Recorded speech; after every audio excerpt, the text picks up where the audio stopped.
যেই ছেলেটার বয়স 17 বছর আগে 2 বছর ছিল, সেও এখন ভোটার হয়ে গেছে। যেই ছেলেটার বয়স তখন 15-16 বছর ছিল, সে এখন 36-37 বছরের বয়স্ক মানুষ হয়ে গেছে, কিন্তু ভোট দিতে পারে নাই। আমরা বাংলাদেশের মানুষের ভোটের অধিকার এখনো নিশ্চিত করতে পারি নাই।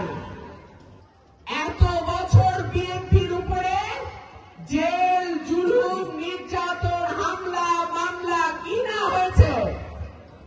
আমরা কি দল ছেড়ে গেছি কেউ? কথায় কথায় বিএনপি নাকি নির্বাচন করে। আরে বিএনপি তো গণতান্ত্রিক দল, বিএনপি তো কোন আন্ডারগ্রাউন্ড পার্টি না।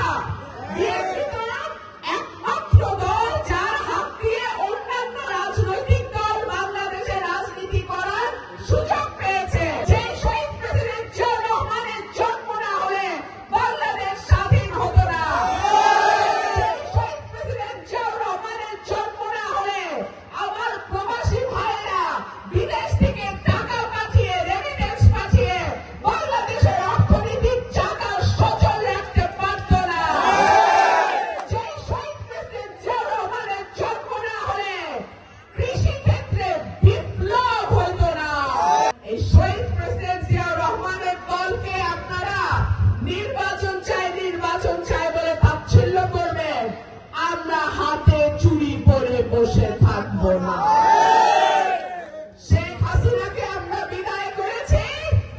কোন অনির্বাচিত সরকার, কোন অনির্বাচিত গোষ্ঠী, কোন অদৃশ্য শক্তি যদি গণতন্ত্রের পথ বন্ধ করতে চায়, মানুষের ভোটের অধিকার নষ্ট করতে চায়, আবারও সেই জুলুমবাদীর চিন্তা করে, বিনা ভোটে মানুষের সমর্থন ছাড়া গদিতে থাকার চিন্তা করে, তাদেরকে হুঁশিয়ার সাবধান করে দেয়।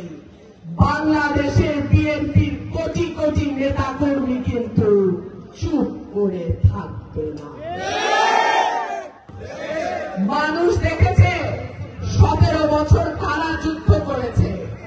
মানুষ দেখেছে কাদের নামে মামলা হয়েছে, কারা জেল কেটেছে।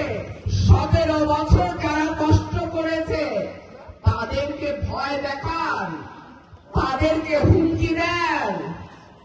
আমার নেতা কর্মী যথেষ্ট, আপনাদের উচিত জবাব দেওয়ার জন্য।